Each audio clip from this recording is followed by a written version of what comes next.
Olá, você está no Pode Ser Simples, o videocast da vida simples para quem quer viver com mais leveza e significado. Aqui vocês já sabem que cada convidado apresenta o seu modo de viver a vida e com isso ilumina um pouquinho a nossa jornada também. O Pode Ser Simples é gravado aqui na Compasso Colab, nessa salinha aconchegante, que é a cenografia da Tokstok.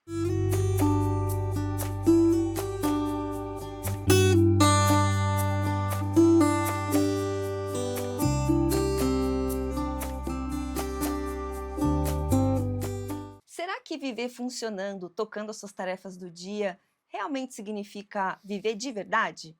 O meu convidado de hoje é um médico psiquiatra que dedica a sua vida e a sua carreira a falar sobre como a gente pode sentir mais para viver com mais presença e com mais significado. Ele tem se dedicado também a falar sobre trauma e a conduzir pessoas em processos que resgatam essa vontade de estar na vida. Ele também tem falado muito sobre a autenticidade humana, sobre expansão da consciência e é um grande entusiasta dessa vida que merece ser sentida. É o Dr. Diogo Lara. Obrigada por aceitar o convite. Obrigado, Débora, é um prazer estar aqui. Muito obrigada.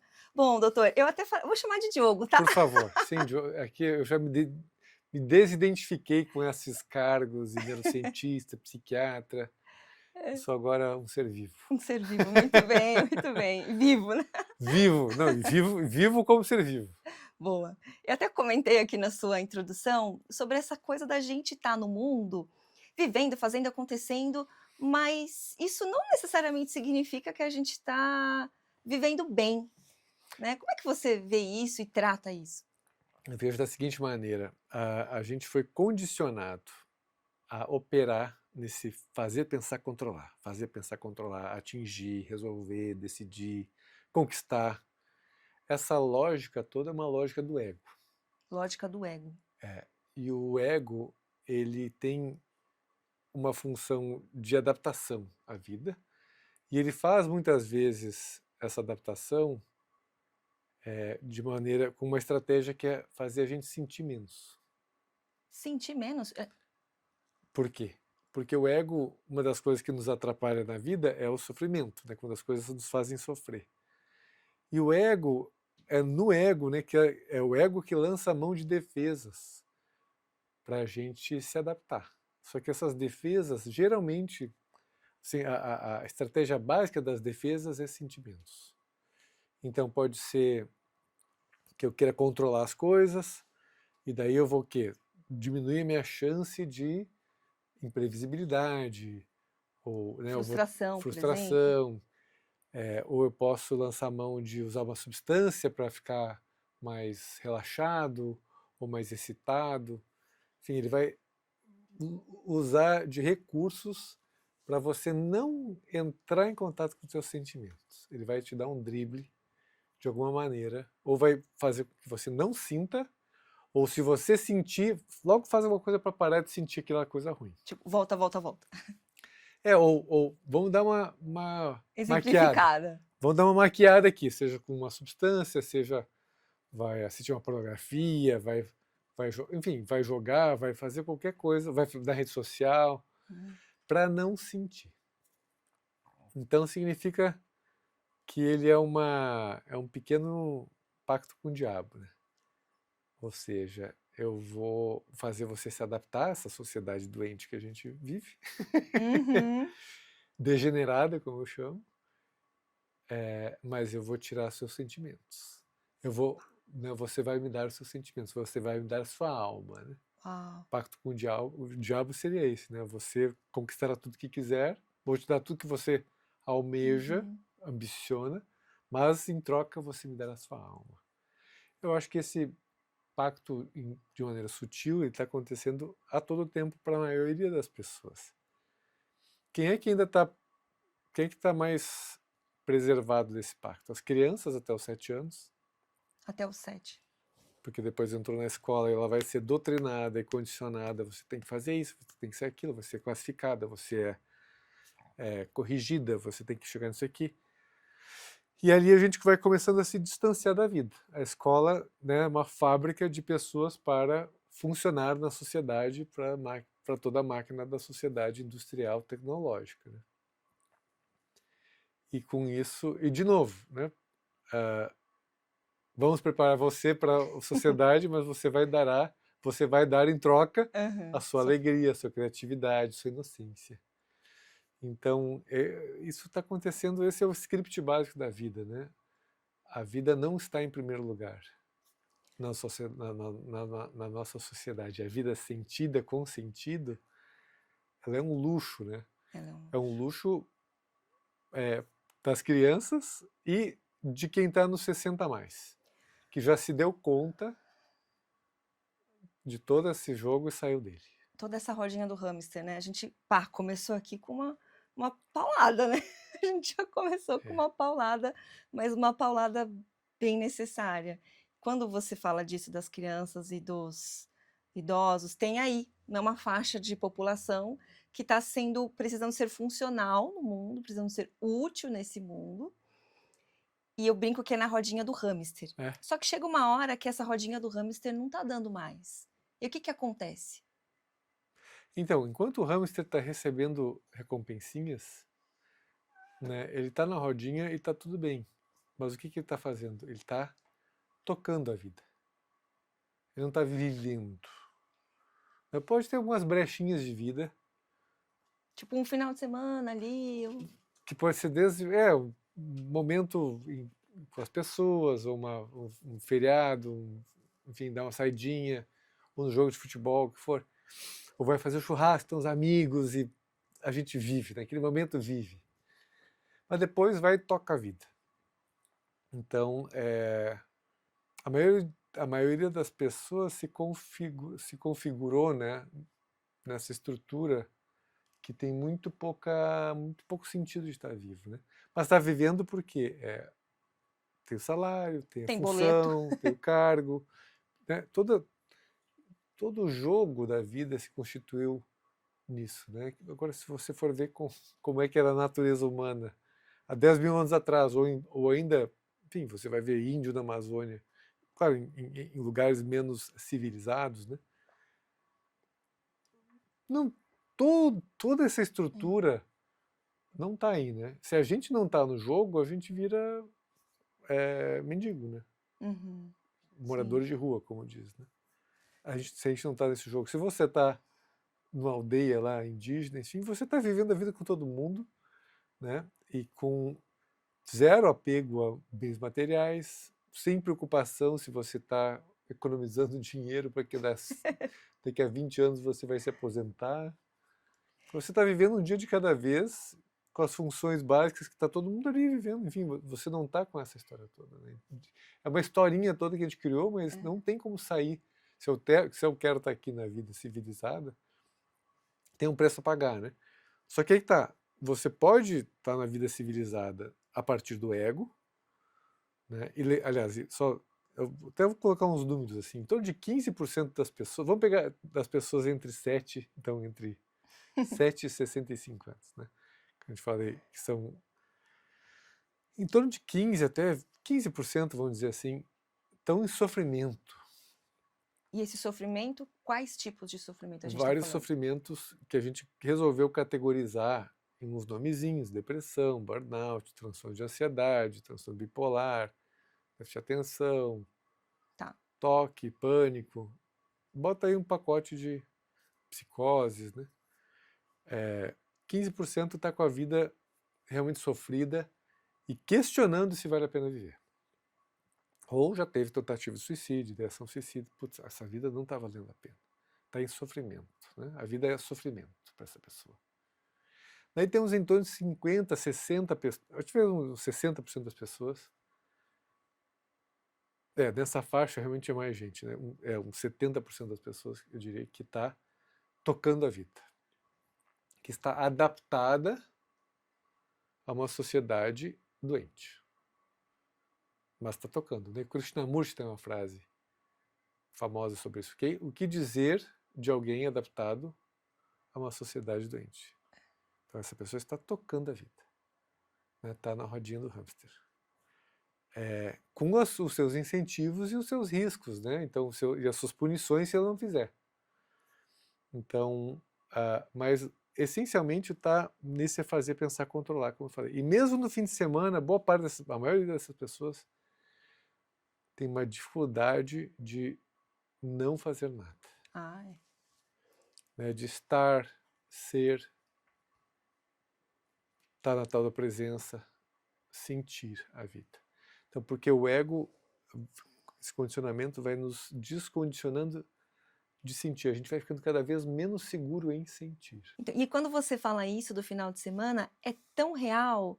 Não sei quem está acompanhando a gente aqui, pode deixar nos comentários, mas até a questão da produtividade, você ficar um final de semana sem fazer nada, ou seja, apreciando a vida, ou só descansando, parece que você está errado. Porque você está tanto nessa lógica do fazer, fazer, fazer, que simplesmente não parecer produtivo parece um crime, né? A cultura americana, em particular, ela vem muito com essa ideia da produtividade e da competição. Então, para competir, ser produtivo e não ficar para trás, mas veja, está querendo fugir. A rodinha do hamster, é como se tivesse alguém te atacando, assim, alguém perseguindo você. Você precisa fugir. Se você não fizer esse movimento da produtividade constante, da competição constante e tal, você vai ficar para trás, você vai ser um loser, vai ser um perdedor. Então, esse é um grande motivador de toda essa máquina que a gente está fazendo, toda essa dinâmica, né, da sociedade, fugindo do fracasso, fugindo de ter um status inferior, né? Mas isso, e que é um lugar que a gente fica inseguro, com medo, frágil, e o ego está lá para dizer, não, a gente não vai fazer, eu vou proteger você não vai ficar aqui. Então nós vamos trabalhar mais, nós vamos fazer mais, nós não precisa descansar, a gente não precisa descansar. Dormir para quê, E né? a criança, isso começa já na criança, né, na escola, depois que você tem que atingir isso, tem que ter a nota tal, e depois você tem que ser bom no esporte, e bonito, e inteligente, e criativo, e social, e popular. Né? Enfim, toda essa coisa no adolescente já está forte, todo esse negócio todo. E quando chega na idade adulta já está todo mundo completamente condicionado, vai para, né, o trabalho e tal. E ao mesmo tempo a gente tem um outro discurso, né, cada vez mais vindo, né, que é o propósito, que é a vida, que é o sentido da vida, que é o que a gente está fazendo aqui, né? Mas quem está preso nessa estrutura, que é um condicionamento violento, não é uma coisa, uma falazinha, é toda É a tipo a estrutura. Matrix, né? A Matrix está toda aqui. Matrix. Então, e a chave fundamental para sair dessa Matrix, você tem uma chave que eu pudesse, agora vamos apertar em você um botãozinho que você vai começar a sair da Matrix. Qual é esse botãozinho? É o botãozinho de começar a confiar no seu corpo para sentir tudo o que está acontecendo. A gente está, essa estrutura toda que está presa no grande sedentarismo da humanidade, que é o sedentarismo emocional. Sedentarismo emocional, gravem isso. Porque assim, quando você falou desse modelo que a gente tá, do loser e tudo mais, eu fiquei pensando aqui comigo, isso não gera nenhuma confiança em estar na vida. Estar na vida se torna algo extremamente perigoso e que eu não posso confiar em algo subjetivo, numa espiritualidade, em algo que está para além do... A vida é esforço. Então, para aqueles 15% sofridos, a vida é sofrimento. Para esses 60% que eu falei, a vida é esforço. Ela está adaptada, eu estou tocando a vida, mas a vida é esforço. Ou eu estou tocando a vida e para dar conta, eu tomo aquele whiskyzinho sempre que eu chego em casa. Entende? Ou me atiro na rede social, no jogo, não sei o que. Enfim, eu vou usando umas distrações, ou vou dando um jeito, ou extravaso no jogo lá do Corinthians, que tal, fazer algum jeito, ou no sexo, ou na pornografia. Mas isso é realmente viver? Não é realmente viver, né? Então, para passar no estágio de viver, que eu estou vivendo, a vida não é sofrimento, a vida não é só esforço, estou vivendo, né? A vida já tem sabor. Você precisa sair do sedentarismo emocional. Quando a gente fala de sedentarismo, o que é sedentarismo, né? Começou lá na agricultura, né? Deixou de ser nômade para não ficar parado aqui, né? E ali que começou toda a civilização, Sim. hierarquização, especialização, sedentarismo. A gente fala de sedentarismo físico, você não pode ficar sem fazer nada. O ser humano, a biologia do ser humano é para se movimentar. Então eu digo também que a biologia do ser humano é para sentir. O Sentir. cerne do nosso cérebro é emoção. A base é instinto, emoção e depois vem a parte cognitiva, a parte de raciocínio e criatividade. O cerne é emoção. E na verdade esses dois aqui estão muito mais influenciados pela emoção do que o cérebro cognitivo influencia a emoção. A via toda do cérebro é muito mais de baixo para cima, de dentro para fora. Então, por isso que a gente, né, diz, quando a gente está defendendo uma ideia, por exemplo, geralmente é o quê? Eu estou apaixonado por aquela ideia, eu tenho um vínculo emocional com aquela ideia, e daí eu uso a minha razão para defender aquela emoção. É assim que funciona essencialmente o ser humano. A gente é bem menos racional do que Do que a gostaria gente de acha que a gente é. acreditar, né? E aí, por exemplo, quando você está falando das emoções, eu sinto que a gente também na nossa sociedade fica querendo controlar entender as emoções para controlá-las. Então, e infelizmente isso que eu acabei de falar, essa chavezinha de abrir, né, a comporta das emoções, confiando no seu corpo, acreditando e confiando que você dá conta das emoções, que você não precisa cair nessa proposta do diabo.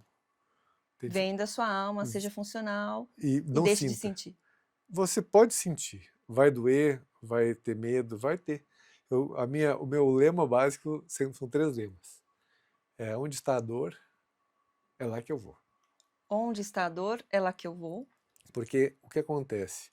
Quando você começa a processar essa dor, daí tem meios de fazer esse processamento que a gente pode falar mais adiante.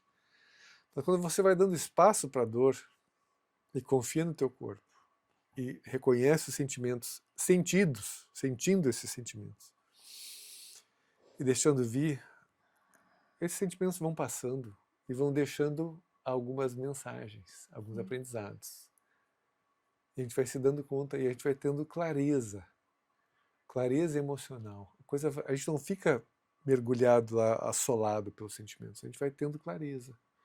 E a gente vai se sentindo já mais vivo. Mesmo se eu levei um pé na bunda e estou ouvindo lá uma música dolorosa, lá, enfim, uma música de fossa, naquele momento você está se sentindo vivo. Uau! Você pode estar estrebuchando no sofá da sala, no tapete da sala. Mas você está vivo. Você está vivo. Agora, se você foi lá e afogando as mágoas, tal, que tal, né, do uísque, não sei o que tal, você está abrindo mão de viver. Você está se anestesiando. Eu, durante muito tempo, tem maneira de fazer isso sublimando, né?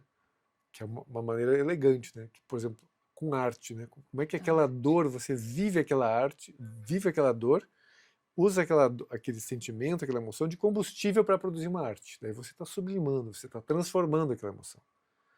Durante muito tempo eu fazia isso com música, compondo. Ah, é? Há pouco, aliás, botei finalmente no Spotify meu CD. Amor CD? em Flow. Amor em Flow. CD, porque era o tempo do CD mesmo, eu fiz CD. Entendi. Né, Vamos então, deixar aqui nos comentários, no enfim, link. eu ia falar muito dos sentimentos, mas na época eu não sabia sentir. A maneira que eu sabia escoar meus sentimentos era pela arte. Mas eu não era capaz de sentir. Foi depois de 2010 que eu passei por uma situação traumática, que fiquei sem sentir nada mesmo, né? Anestesiado, e depois que eu descobri terapias de processamento de memórias, uau, que descobri que realmente podia sentir muito mais do que eu sentia antes do trauma. Né? Então, só para terminar quem está vivendo bancou o sentimento. Cara, eu vou dar conta de sentir. Então, para lá, onde está a dor, é lá que eu vou. significa eu não vou temer a dor. Porque eu tenho um organismo que tem 3,8 bilhões de anos de existência, de Não é pouco. sabedoria embarcada. 3,8 bilhões de anos. Quando eu digo assim, mas o Vedanta tem 7.000 anos. Lindo. Né? É. O chinês, 3,8 bilhões de anos. A gente tem uma natureza humana bizarramente capaz de sentir a vida. Então, de sentir as coisas. Então, confia nesse sentimento, confia. Então, onde está a dor é lá que eu vou. Porque esta dor, que uma vez processada, vai dar espaço para o amor, que é a nossa essência vital. Aquele lugar ocupado pela dor, eu quero que seja ocupado pela dor, Pelo pelo amor. amor. E aonde está o medo, é lá que eu vou também. Porque o medo é o medo que me limita. E se eu vou avançando nesse medo, gradualmente, sem porra louquice, eu vou expandindo. Então eu passo a ser mais ocupado pelo amor e não pela dor e passo a me expandir. Uau. E o terceiro é onde é a vida, é lá que eu vou. Onde está a vida, é para lá que eu vou. Que daí é isso que me conecta com tudo que a gente está falando de propósito, de sentido, né? Mas então, eu acho que esses três nortes nos tornam ricos. Porque a gente se enriquece, a emoção negativa é muito mal entendida na nossa sociedade. Parece que ela é do mal. Ela veio para atrapalhar o seu dia. Sendo que cada emoção negativa, chamada negativa, porque elas são desconfortáveis, tem funções fundamentais. Fundamentais para se adaptar à vida. E se você anestesia essas emoções, você fica menos adaptado. E eu, como psiquiatra, presenciei milhares de pessoas anestesiadas por remédios psiquiátricos ao longo de anos. Depois, você só consegue ver isso depois de muito tempo.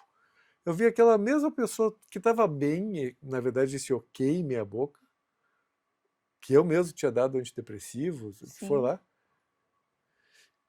e dava lá, vinha lá, fazia a reconsulta, enfim, a revisão. 5, 6, 8 anos depois, quando eu olho para trás e digo assim, uau, essa pessoa deixou de evoluir. Porque não sentiu plenamente o que poderia ter sentido. Então, a vida é evolução.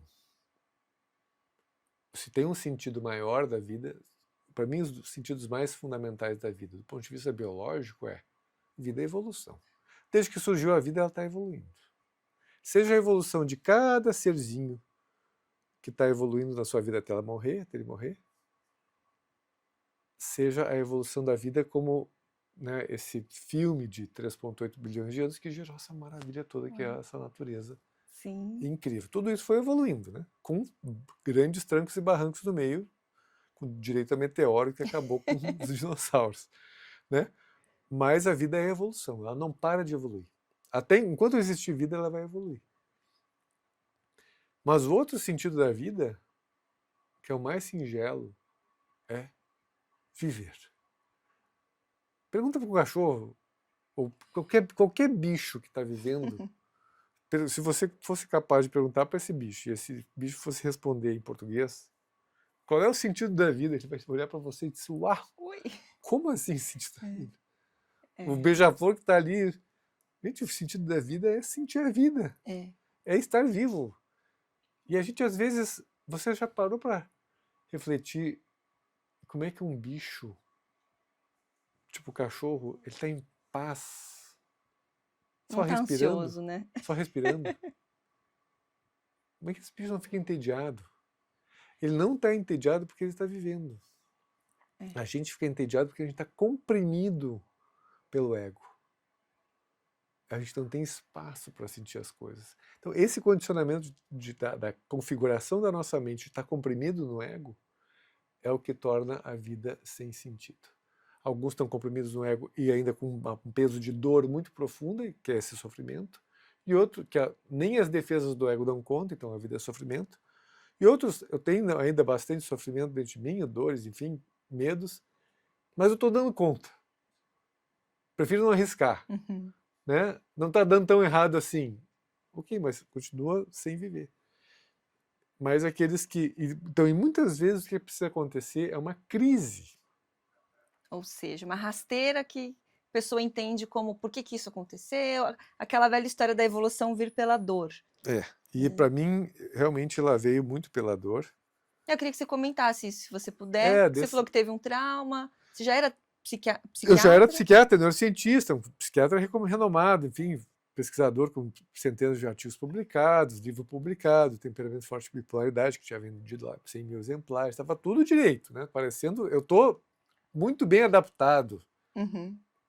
Mas, na verdade, assim, operando ainda muito pelo ego, pelo orgulho, na competição de quem publica mais entre os pares da academia, e se minha consulta é mais cara ou menos cara do que o meu colega. Cara, preso, assim, fazendo de conta que estava feliz, mas estava nesse joguinho todo que é... A rodinha do hamster. Que é a rodinha do hamster, mas assim, na experiência humana, com licença, né? Será que a vida é isso mesmo? Né? E ainda da parte de relacionamentos, né? A minha companheira que não era boa o suficiente, entende? Ela, ou seja, com essas expectativas criadas, que daí é impossível, né, minha companheira poder atingir essas, corresponder a isso, né, essas fantasias. Então, a vida parecia que estava boa ou não estava. A experiência interna não era tão boa assim. Mas para inglês ver, estava muito bom, né? Doutor muito Diogo, prestígio, né? Estava ali, professor titular da PUC, isso, aquilo, não sei o quê. Tem uma clínica linda em Porto Alegre. Né? Tava, cara, na capa estava muito bom, né? Mas dentro eu realmente tinha muitas questões de uma estrutura psíquica do ego e muitas dores inconscientes que, no fundo, estavam operando a festa toda, né? Assim, a frase clássica não é bem assim que o Jung falou, né? Mas que é sintetizando, né? Até ser conscientizado, o inconsciente vai dirigir a sua vida e você vai chamar isso de destino. Só que era isso que aconteceu. Então, a situação traumática que eu passei, na verdade, foi o meu inconsciente que levou para a situação traumática. Eu produzi essa situação traumática que, no fundo, trouxe uma grande oportunidade como crise de eu revisar toda essa parada, toda essa mentira. Sim. E ao fazer esse processo, eu tive a graça divina, eu diria, hoje, que depois que eu tive aberturas espirituais importantes, o Maestro Invisível olhou para mim, sabe? Meu Maestro Invisível estava operando ali, disse, ó, vou te ferrar para você sacar... Sair dessa. Para você, exatamente, porque pelo amor você não está indo. Não que eu não tivesse, eu tinha muita alegria, tinha muito amor de muitas coisas. E criava, e minha própria carreira científica já era bastante mais criativa, assim. Não é que a minha vida era uma mazela. Não, ela estava indo muito bem, ela estava bem adaptada, você tinha... Não, eu achava que eu era feliz, mas que estava bem, assim, mas, de novo, quando eu reviso e comparo com o que eu sou hoje, como é que eu tô hoje, gente, eu vivia uma vida miserável, assim, uma vida muito pobrinha de experiência pessoal. Então, eu sou, por um lado, assim, claro, as coisas que aconteceram, né, foram muito duras para mim. E abrindo um pouco o jogo aqui, né, o meu trauma grave, é um trauma que, digo assim, o Maestro Invisível preparou bem feito mesmo, assim, né. A minha ex-mulher se matou. Eu era ainda apaixonado por ela, assim, e ela por mim, na verdade, só que a gente não conseguiu ficar juntos, porque paixões são paixões, né, são turbulentas, enfim. E por que a gente tem paixões, né? Porque tem faltas. Então eu carregava as minhas faltas, ela carregava as faltas, e já aviso que você que está nos ouvindo tem pelo menos 90% de chance de ter carências profundas não reconhecidas. Então, o nível de carência do ser humano hoje é bizarro. A maneira mais simples de ver isso é a rede social. Como a gente está ali querendo aprovação, querendo ser amado, querido. Todo jogo de status. Popularidade, cargos, likes e força, beleza, poder. Tudo isso está nessa... assim, a rede social realmente escancarou a pobreza de alma humana. E ao mesmo tempo está tudo... Esse virou a grande rodinha pública de hamster, né? Vamos ver quem corre melhor, mais rápido e fica postando. Gente, será que é isso realmente o sentido da vida? Experiência humana na Terra. Chegamos nisso. É isso, então? É isso que virou? Sabe assim? Parei que eu quero Gente, descer. puta, é tão bizarro. Mas, então, só que daí eu tive esse anestesiamento pós-traumático mesmo, porque foi uma morte violenta e eu recebi a notícia em casa, sozinho, sem amparo, e quebrei. Me dissociei e saiu o chão. Isso chama, né, dissociação e estresse pós-traumático, que se desenvolveu depois. Fiquei 3 meses anestesiado. Até que, graças ao maestro invisível e à psicóloga da minha clínica, ela me ofereceu uma sessão de processamento de memórias que ela recém tinha aprendido numa formação. Processamento de memória. Que são as terapias que vêm revolucionando a psicologia na surdina. Na surdina, ninguém está falando. Muita gente, a gente não está falando, e é porque elas não são exibidas. Os psicodélicos são muito exibidos. Psicodélico a gente fala, psicodélico para lá e para cá. Psicodélico gera muita celeuma. Mas, uau, tem coisas tão incríveis quanto que são as terapias de processamento de memórias, que estão revolucionando aí, mas que já estão há 30, 40 anos e fazem parte de um paradigma novo da neurociência chamado de reconsolidação de memórias, em que você faz nada mais, nada menos que entrar no seu passado e mudar o seu passado. Entrar no seu passado e mudar o seu passado. Isso é possível?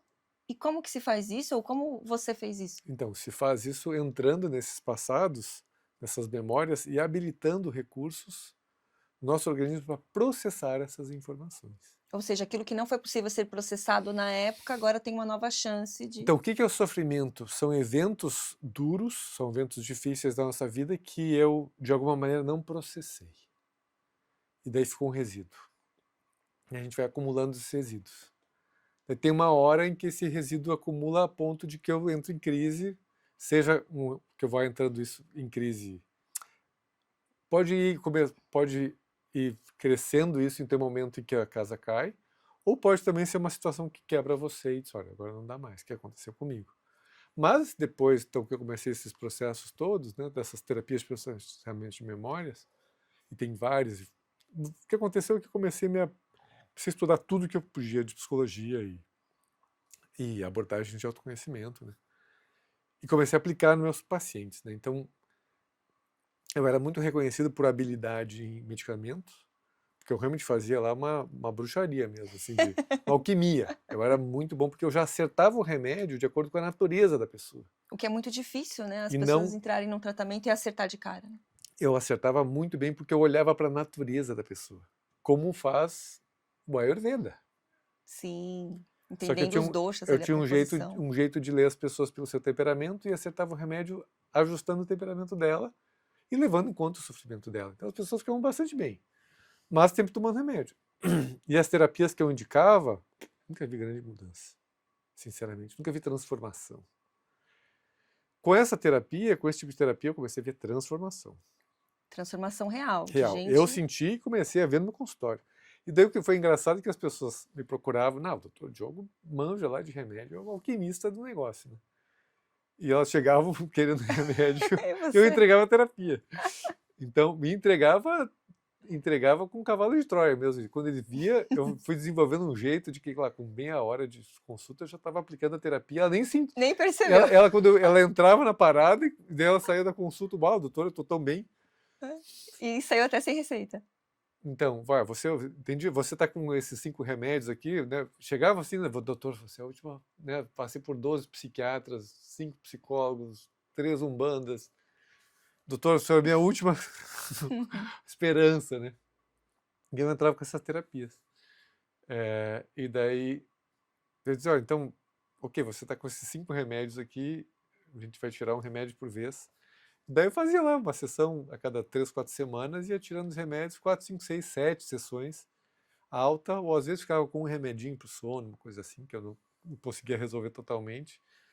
Ou seja, as pessoas iam reprocessando essas memórias. Ou seja, você está dizendo, para ver se eu captei aqui, que a origem, grande parte da origem desse sofrimento que a gente vive hoje, vem de traumas e de necessidades não atendidas ou não recebidas, não reconhecidas. E que aí, com essas terapias, a gente consegue mergulhar nessas situações novamente e, ao reprocessá-las, sentindo de fato, a gente dissolve um pouco aquilo, A gente descarrega. descarrega e consegue viver melhor, de verdade, vivendo. Descarrega esse peso. Essa é a primeira coisa que eu aprendi, senti e fui fazendo nos meus clientes e já fazia uma grande diferença.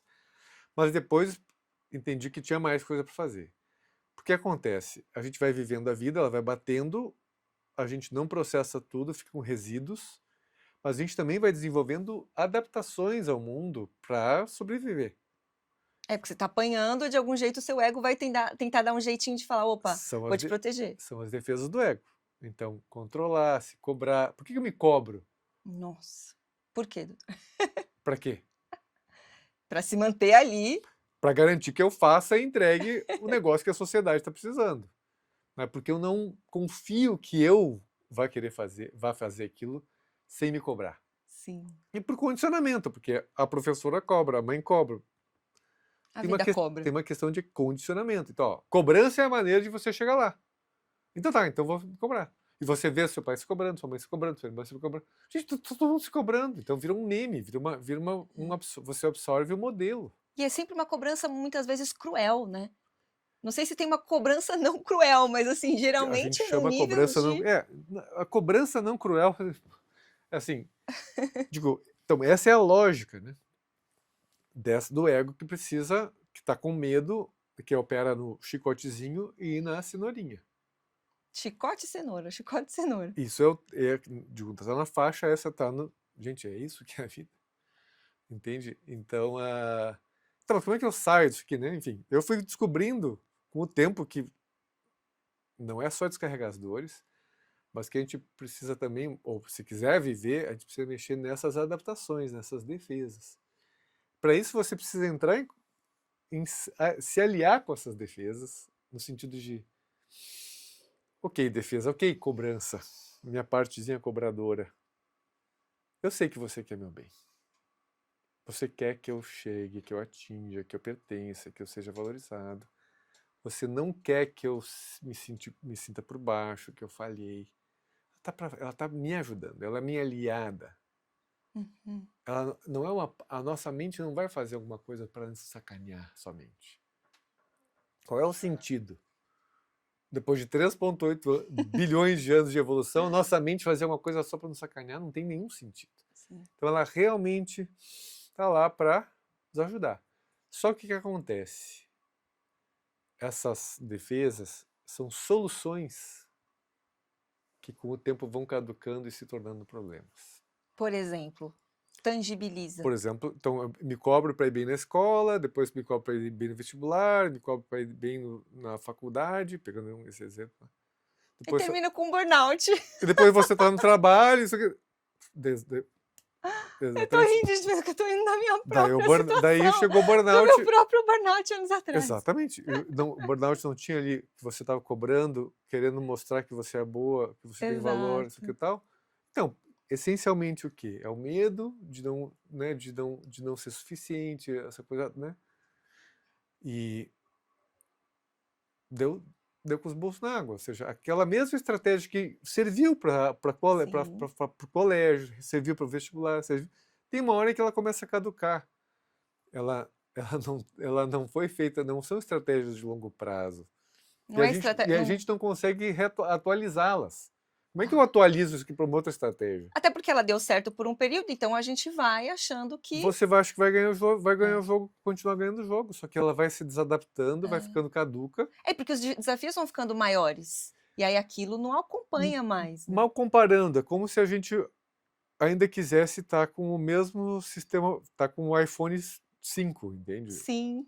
E você não atualizou o sistema, você vai caducando, entende? Então, você precisa atualizar essas defesas, né? Evoluir. Só que a gente fica preso no que é familiar. Uma trama, né? Então, a gente precisa entrar, atualizar. E muitas vezes acontece a crise exatamente para atualizar o sistema. Sim. A crise como oportunidade de atualização. Eu sempre digo que a bigorna também é uma bênção. Eu tenho esse meu lema, assim, a bigorna também é uma benção, porque às vezes é só quando você leva uma bela de uma burdoada É. que você fala: "Acorda, Então, para de ser trouxa". exatamente, eu falo, a minha frase é toda poetizando um pouquinho, né, que é um princípio da jornada do herói, né, do Joseph Campbell, Sim, né, boa. que é toda dor guarda em si uma bênção. É. Mas também é importante saber que toda alegria também guarda em si uma maldição. Uhum. E quem é que torna a, quem é capaz de tornar a bênção, de extrair a bênção da dor e não cair na maldição da alegria? Quem, doutor? A consciência. E Tá. quem é que garante que a gente vai cair na maldição e não extrair a bênção? O ego. Ou seja, você está dizendo que eles têm que trabalhar em conjunto. Eu estou dizendo que quando a gente opera no ego, a gente vai, mesmo quando aconteçam grandes alegrias, a gente vai dar um jeito de ferrar. A gente vai cair na maldição da alegria. A gente vai se sabotar, por exemplo. Vai dar qualquer jeito para não dar conta. Aquele troço vai virar azedo. Vai dar um problema. Então eu pergunto para você. Lembre da sua vida, uma grande alegria que você teve e que acabou tendo grandes efeitos colaterais na sua vida. Tô lembrando. E agora, lembre de situações sofridas, uma situação bem sofrida. Que quando você foi dando tempo, espaço, levou para terapia, fez isso, fez um psicodélico, que tal, foi caminhar, fez uma peregrinação. Uau. Uau! Esse negócio se transformou numa grande oportunidade. Eu estou fazendo isso aqui que eu amo, porque eu, naquele momento, em algum momento, eu entrei em burnout. Exemplo, né? Por Sim. exemplo. A bigorna caiu na sua cabeça. Então, a coisa mais importante que a gente tem na nossa vida, eu diria, para valorizar essa vida, dar valor e tudo, a graça da vida é a gente reconfigurar a mente para que o ego volte para o seu devido lugar, que é um lugar de gerente Gerente. e não de CEO, não de presidente.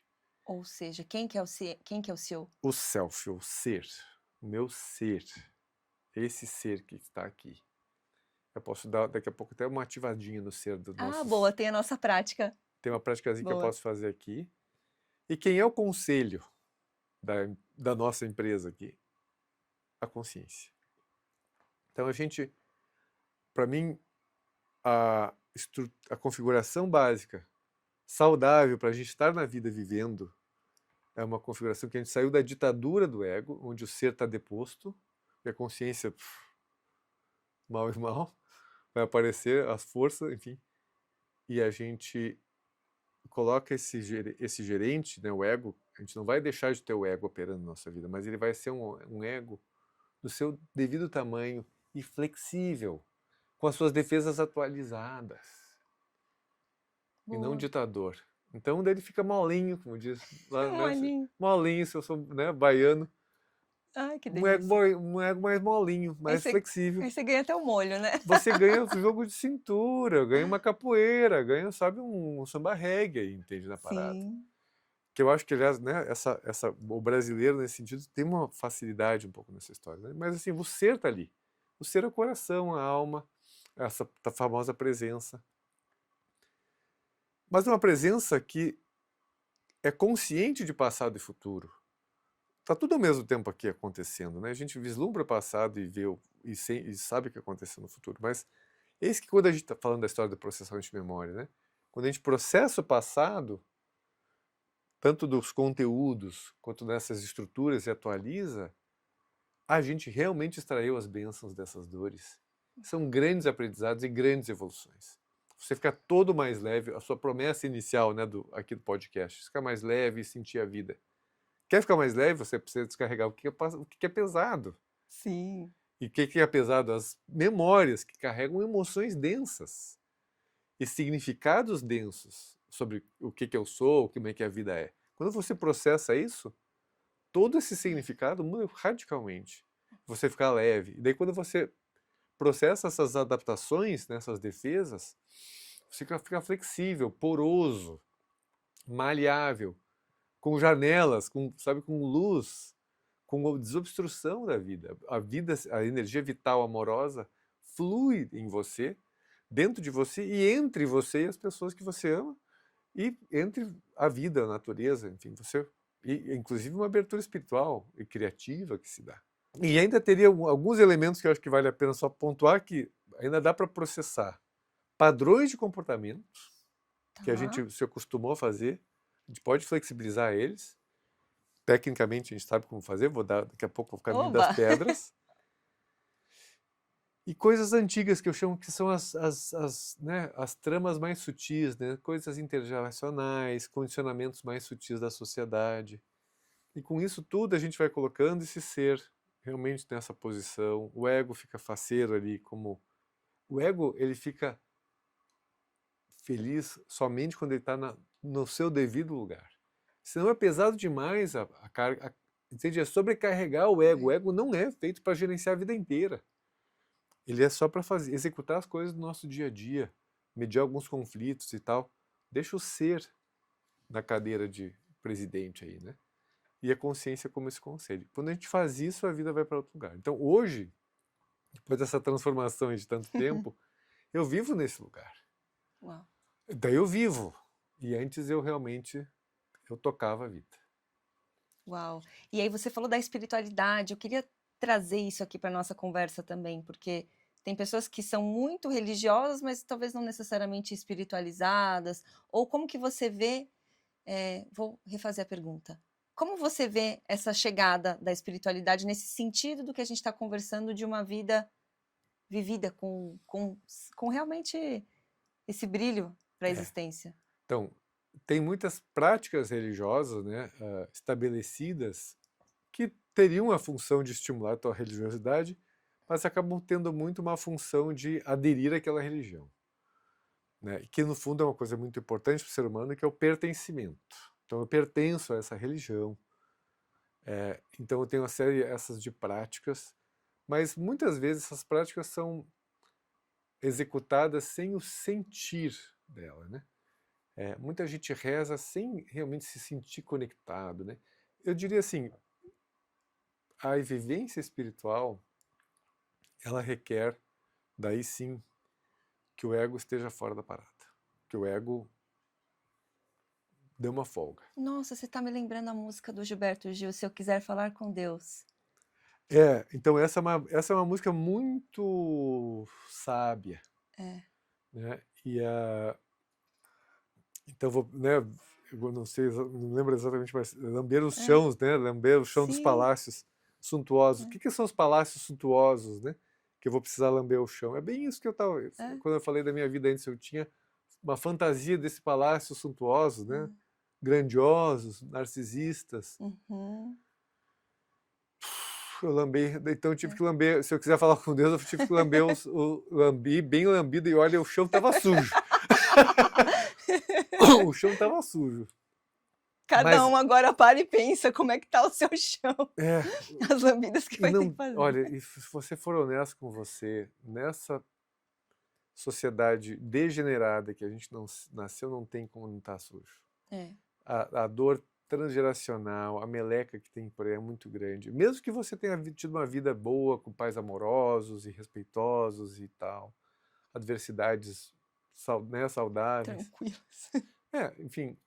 Então isso tudo realmente foi tornando... Enfim. Então, a espiritualidade, no fundo, requer a rendição. O que se rende? Quem se rende é o ego. Quando você se rende a algo muito maior que você, que pode ser a vida, que já é absurdamente maior que nós, ou a Deus, a existência, o universo,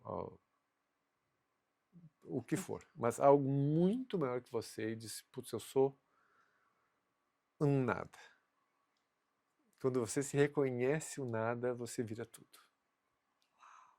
Que é essa coisa das polarizações, né? Do yin yang, né? Então as duas coisas acontecem, né? Você daí vai para uma dimensão muito maior, chamada de realidade última, onde o absoluto se apresenta para você e você faz parte desse absoluto sem divisão. Para mim, essa é a experiência espiritual que eu tive em alguns momentos, né? Não por Eu tive uma... Eu tive em Navipassana, que eu fiz na Índia, lá 10 dias, Nossa, eu meu tive um... sonho é fazer Vipassana. enfim, eu tive um pequeno momento, assim, uma luzinha, mas que foi quase um truque. Eu não me desenvolvi assim na Vipassana, assim, mas que foi uma equanimidade, onde eu também senti que o ego não operou. Quando ele não operou, algo mais maior, assim, mais grande, assim, mais, qual é a palavra? Algo, a força da alma se manifestou, assim, uau, uau, o que é isso aqui? Eu Sim. descobri lugares meus que eu não sabia, porque o ego trancava, né? Mas daí tem toda a lógica da tecnologia da Vipassana, né?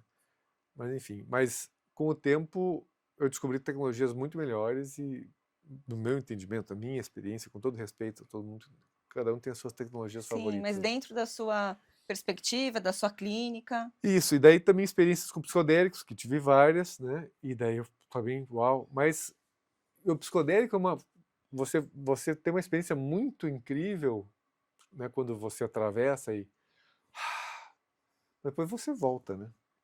Tá, E para é mim a um. grande questão é como é que eu volto para lá sem o psicodélico. E que daí que veio essa metodologia que eu vim desenvolvendo nos últimos tempos, na verdade, a rigor, criando essa metodologia, quando eu olho para trás, desde 2013. 2010 eu comecei a aprender essas técnicas e apliquei. 2013 eu comecei a sacar umas coisinhas diferentes, por exemplo, que era possível processar padrões de comportamento, que hoje ninguém sabe ainda que pode ser processado. É uma coisa exclusivamente dessa técnica ainda, Tá. por enquanto. E que tem grande impacto, que tem muitas coisas que a gente acaba repetindo porque está repetindo um script, ali, um sistema operacional que não foi atualizado. Por exemplo, assim, um exemplo Uso de substâncias. Vamos dizer que eu, pegar o exemplo, eu me sentia um perdedor. E daí usei cocaína e me senti um cara. Uau! Daí comecei a usar cocaína e para trabalhar, e comecei a me sentir poderoso, isso que tal. Quando vi, tô lá preso na cocaína. Mas tem um exemplo, assim, mais Então, soft? não, já vou chegar assim. Qualquer, pode ser qualquer coisa Tá. de comportamento que você faz. Tô pegando um exemplo radical para exatamente para dizer. Daí você vê que aquela pessoa está se destruindo por causa da cocaína. Por quê? Porque ela não resolveu a sua insegurança inicial, as suas faltas, suas carências. Daí ela tomou um negócio que foi lá proposto, daí criou uma memória traumática positiva, e ela quer sempre voltar para aquele lugar, se não consegue voltar. E ela começou a usar, e ela sabe que está ferrando a vida dela e ela não consegue parar. O que é o tratamento disso? Você precisa processar isso aqui tudo. Mas se você processa só as dores, você sai da cocaína ou você não sai da cocaína? Você tem que processar também a memória positiva, para desapegar dela. Porque você está pegado a Ah, ela, você precisa saquei. desapegar. Não é só ir na raiz, é Você, naquela estratégia que te fez. isso, você precisa processar a história toda, todo o mecanismo. Daí você precisa processar a abstinência dela. Você precisa processar a fissura dela. Você precisa processar a vozinha que fala, só mais uma carreirinha. Ou só mais uma dose. Ou só mais whatever, entende? E depois, resolveu? Ainda não resolveu. Você precisa processar que isso ficou engrenhado como um hábito, um registro comportamental, onde você vai lá e faz aquele ritual corporal, motor. E se você não processa isso, por mais que você tenha processado o resto todo, você vai lá e ainda usa. Ou seja, você vai ter Porque uma tem um chance de programa. recaída enorme. Porque tem um programa. Então, o salto que eu fui dando nessa técnica chamada Insidelic foi que eu fui mapeando em todas as coisas que precisavam ser atualizadas da mente humana para a gente estar nesse lugar de vida, com o ego gerente, flexível, faceiro, levinho, sem as dores, ele podendo operar no dia a dia, confiando no ser, o ser tranquilo, assumindo seu lugar e ainda recebendo as Instruções do conselho. do conselho da consciência. Então, o fato é que, mesmo na história de se cobrar, eu posso operar, trabalhar com a minha defesa, trabalhar com a minha dor antes, depois a defesa, aposentar essa defesa, mas uma parte dela ainda vai querer ficar simplesmente porque ela se tornou um hábito. E daí você precisa chegar nesse hábito, daí eu aciono, tem um jeitinho de acionar esse hábito, e esse hábito ele vai dissolver. Então, só que isso é uma coisa que você precisa saber. Enfim, esse método já está tudo embarcado lá. Então, nesse método, o caminho já está feito. E eu fui então, desenvolvendo isso tudo para subir essa montanha que o psicodélico, por exemplo, nos joga de helicóptero lá, né? Sim. Só que depois a gente vai escorregando de novo. Como é que a gente faz para subir a montanha? E cada trajeto que eu subo, eu me aproprio dele. Agora está embarcado em mim. Agora eu sou esse lugar. Não foi truque, não foi. Mas ainda assim, precisa técnica, precisa um jeito de fazer isso. Então, o Insidelic é esse método de fazer isso por dentro, sem subterfúgios. No sentido, né, sem hacks. Quer dizer, com muita técnica, que essa terapia de reconciliação de memórias, como eu falei, esse paradigma é técnica. Não é um hackzinho bobinho. E não é uma substância exógena, que também, como eu falei, tem super valor. Claro. Assim como as religiões, tudo tem valor. Mas tudo tem valor e pode ficar caduco também. Ou tem seus riscos. E sabe o que eu me questiono também? É que, às vezes, você fica num processo terapêutico por muito tempo e não muda esse padrão, ou não muda.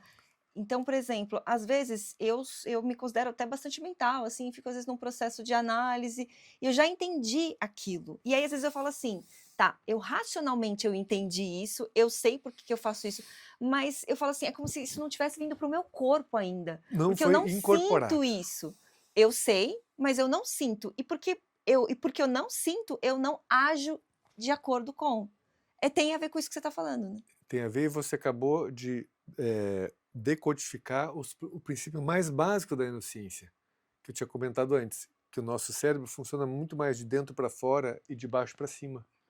A minha cognição não é capaz de mudar tanto assim meus sentimentos, minhas emoções, meus hábitos e comportamentos e meus instintos. Uau! Lembrando que, por exemplo, a cocaína vai lá e sequestra o sistema de recompensa, que é instinto. Então o instinto fica sequestrado, em vez de ser para comida e sexo, é para cocaína. Esse é o nível de Ou seja, super bizarrice. profundo.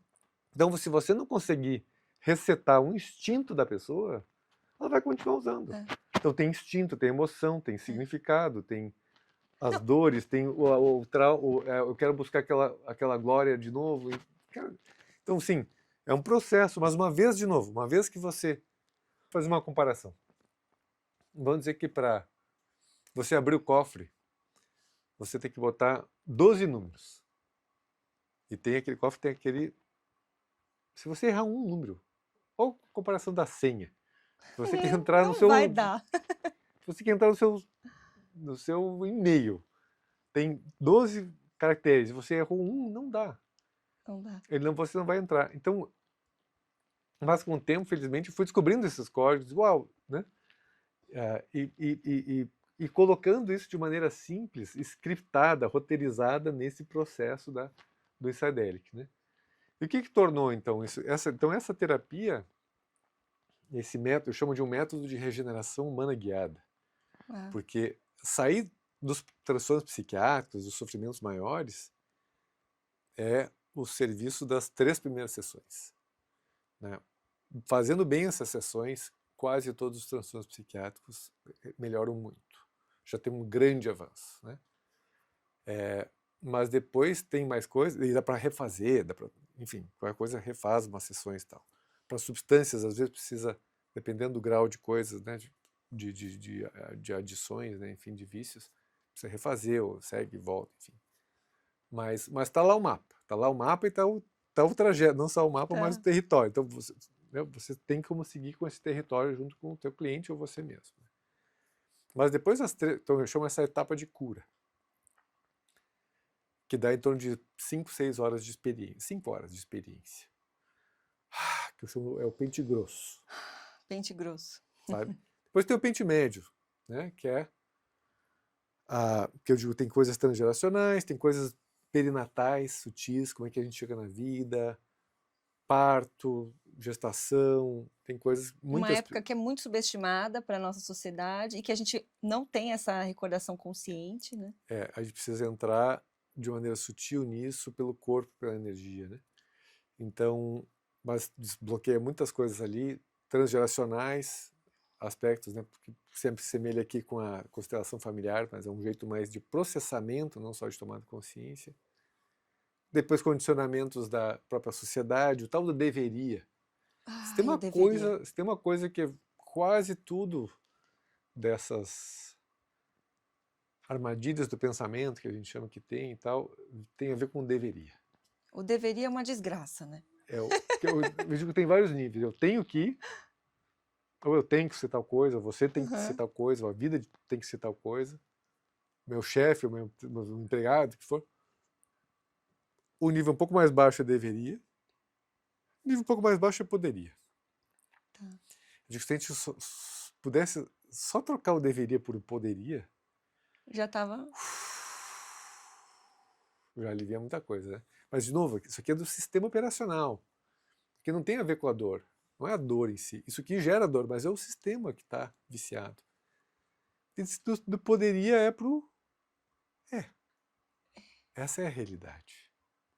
Então a gente coloca essa história, as mil historinhas e sistemas, porque a gente não quer lidar com a realidade como ela é. Porque a gente não se sente capaz, apto, não confia na nossa capacidade de lidar com a realidade. Porque para eu lidar com a realidade tal qual ela é, eu preciso confiar que eu dou conta de sentir. Sensacional. Então, e só então que eu estou no presente, na realidade. Porque se vier ferro grosso aí, né, pancadaria, eu vou ter condições de lidar com isso. Então, de novo, isso aqui é estar em forma. É o oposto do sedentarismo. Eu Sedentarismo. estou em forma emocional, eu vou dar conta. Só que assim, a nossa sociedade e nem a terapia nos ajuda muito nisso. Porque a terapia, a maioria das escolas de terapia quer fazer um jeitozinho, um hackzinho. Ah, vamos nomear as emoções. Vamos tomar consciência. Isso não vai mudar o padrão. E não muda o padrão, nem o sentimento, nem a experiência de estar vivo. E você fica... É outro hamster wheel, né, outra rodinha do hamster, que você fica lá 10 anos na psicanálise, com todo respeito a Freud que eu tenho, porque se não fosse ele, não estaríamos falando de consciência e inconsciente. Sim. E ego, quando eu falei que eu estou honrando Freud. Tá? Na verdade, eu honro todo mundo que acrescentou, porque a gente vai subindo nos ombros de gigantes. Né? Mas Mas você fica nesse processo de tomada de consciência que não necessariamente muda o seu estar na vida. isso, porque você... Então, vários gigantes que vieram depois do Freud descobriram, mapearam e descobriram jeitos com que a gente faz, entrega o que Freud gostaria que tivesse sido entregue. Mas que ele não deu tempo, que ele foi lá pelos sonhos, pela livre associação, enfim. Mas ele não tinha neurociência. Tudo que isso que a gente está falando aqui, né? a gente está falando de coisas que vieram da década de 60, 70 para cá. Você falou da prática, que você queria compartilhar aqui uma prática. E eu tenho aquela pergunta da prática, qual que é a prática que o convidado indica para a semana. Quer sugerir essa? Então, a primeira, eu quero dar então o caminho Boa. que simplifica. Esse caminho todo está num site uau. chamado sensing.life. Sensing, SENSING.life. E lá você vai ver que é um ecossistema para viver uma vida com sentido, para sentir a vida. Que tem um aplicativo chamado Sensing, tem essa terapia chamada Insidelic e tem uma comunidade chamada Conhecer-me. Tudo isso é para promover essa capacidade de sensing.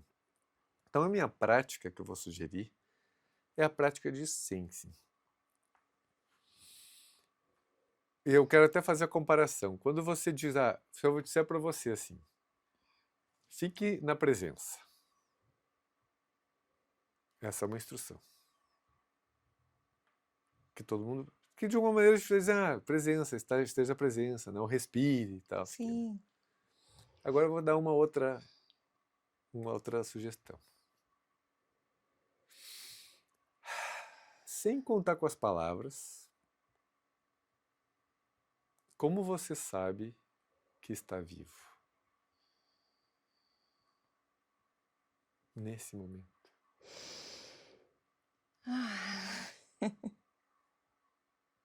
Isso é o sensing. E eu pergunto, em qual dos dois você ficou mais presente? Quando eu disse para ficar na presença? Ou quando você me convidou a sentir. A presença acontece no sentir. E quando eu digo fique na presença, é como se eu dissesse, ego, fique na presença. Mas não cabe ao ego ficar na presença. Então, esse é o grande equívoco da autoajuda. Ele fica instruindo ao ego fazer coisas que não é da sua competência. Pá. E daí fica todo mundo impotente, frustrado, se achando ruim, porque não consegue botar em prática. Não deu conta de executar aquelas instruções. Porque não cabe a ele. O Sim. shift que você precisa fazer é o shift da presença. Então, como é que você sabe que está vivo? E se você olhar para mim agora e simplesmente perceber tudo que está ao seu redor, na sua visão, ampliando a sua consciência, olhando, mas absorvendo tudo que está aqui aberto na consciência, trazendo seu coração, seu corpo, incorporando a presença, convidando o seu ser, seu coração, e por que não a sua alma?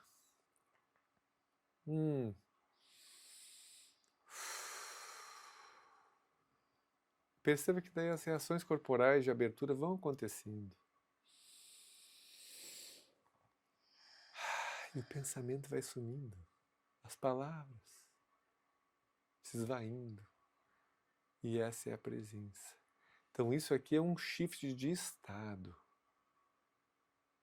Mas à medida que você vai fazendo essa trajetória que está lá no Sensing.life, fazendo essa trajetória do Insidelic, o seu default, sua configuração básica fica nesse lugar.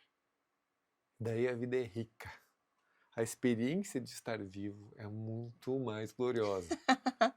E a gente não fica só fazendo, como a gente comentou aqui no começo, só operando, mas realmente vivendo.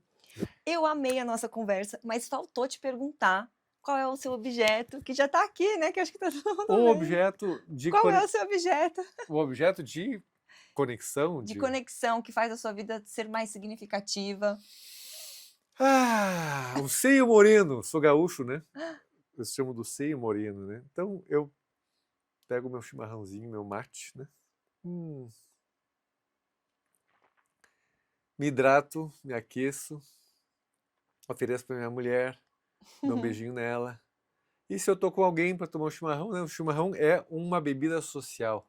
Sim. Né? Então eu posso te oferecer um chimarrão. Ah, obrigada. Na verdade, eu estou quebrando uma pequena regra que a gente nunca manda um chimarrão meio tomado. Mas aqui em São Paulo a gente pode.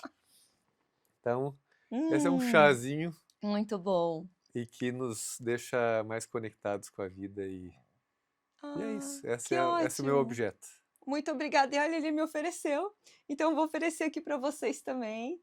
E com esse chá, eu vou me despedir, então, do Diogo, a quem todo mundo que assistiu a gente aqui também, agradecer a audiência, aos comentários. Se você sentiu, olha que legal, né? Se você sentiu que essa conversa te tocou, compartilha com mais pessoas. É como eu sempre digo, que viver é sentir, né? Então, se você sentiu, compartilha com mais gente, comenta aqui o que você achou. E a gente se encontra no próximo episódio. Façam as práticas aí que o Dr. Diogo recomendou para essa semana. Eu vou ficar muito contente de saber o que vocês acharam. Então, fico por aqui. Esse foi o nosso episódio de hoje, gravado aqui na Compasso Collab, com essa cenografia gostosinha de sentir. Delícia. Da Tokstok. E muito obrigada, gente. Tchau, tchau.